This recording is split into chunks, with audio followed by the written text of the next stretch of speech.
கல்யாண வீடுகளில் செய்கிற பட்டாணி உருளைக்கிழங்கு பொரியல் டேஸ்ட் அட்டகாசமாக இருக்கும். அதே டேஸ்ட்டில் ஈஸியாக எப்படி பண்ணுறதுன்னு பார்க்கலாம் வாங்க. ஃபர்ஸ்ட் 2 பெரிய வெங்காயத்தை பொடியை கட் பண்ணி எடுத்துக்கலாம்.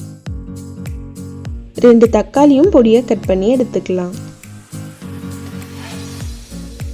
2 பச்சை மிளகாவை இந்த மாதிரி கட் பண்ணி எடுத்துக்கலாம்.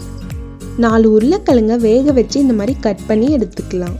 1 கப் பச்சை பட்டாணியை ஊற வச்சு வேக வச்சு எடுத்துக்கலாம். ஸ்டவ்ல ஒரு கடாய் வச்சு 2 ஸ்பூன் ஆயில் சேர்த்துக்கலாம். எண்ணெய் காஞ்சதும் 1/2 ஸ்பூன் கடுகு 1/2 ஸ்பூன் சீரகம் சேர்த்துக்கலாம்.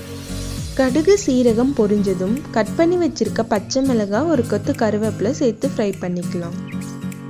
அது கூட பொடியா கட் பண்ண வெங்காயம் சேர்த்து 2 நிமிஷம் வதக்கிக்கலாம். 1 ஸ்பூன் இஞ்சி பூண்டு பேஸ்ட் சேர்த்து வதக்கிக்கலாம். இஞ்சி பூண்டோட பச்சை வாசனை போனதும் கட் பண்ணி வச்சிருக்க தக்காளி சேர்த்துக்கலாம். அது கூட 1/4 ஸ்பூன் மஞ்சத்தூள், தேவையான அளவு சால்ட் சேர்த்துக்கலாம். எல்லாம் சேர்த்து ஒரு 2 நிமிஷம் வதக்கிக்கலாம்.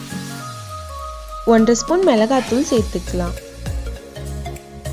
1/2 ஸ்பூன் கரம் மசாலா சேர்த்துக்கலாம். எல்லாத்தையும் சேர்த்து மிக்ஸ் பண்ணிக்கலாம். அது கூட நம்ம வேக வச்சிருக்க பச்சை பட்டாணியும் சேர்த்துக்கலாம். இது கூட கொஞ்சமா தண்ணி சேர்த்துக்கலாம். தண்ணி கொதிச்சு பச்சை வாசனை எல்லாம் போனதும் நம்ம வேக வச்சு கட் பண்ணி வச்சிருக்க உருளைக்கிழங்கு சேர்த்துக்கலாம். உருளைக்கிழங்கு சேர்த்து ஒரு 5 மினிட்ஸ் ஃப்ரை பண்ணி எடுத்துக்கலாம்.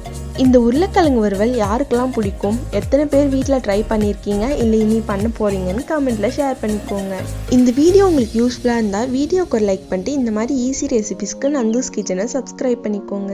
ரெடியான உருளைக்கிழங்க பவுலில் ட்ரான்ஸ்ஃபர் பண்ணிக்கலாம். சர்வ் பண்ணும்போது கொஞ்சமாக கொத்தமல்லி மேலே தூவி சர்வ் பண்ணோம்னா பார்க்கவே அட்டகாசமாக இருக்க டேஸ்டியான பட்டாணி உருளைக்கிழங்கு வறுவல் கல்யாண வீட்டு ஸ்டைலில் ரெடி.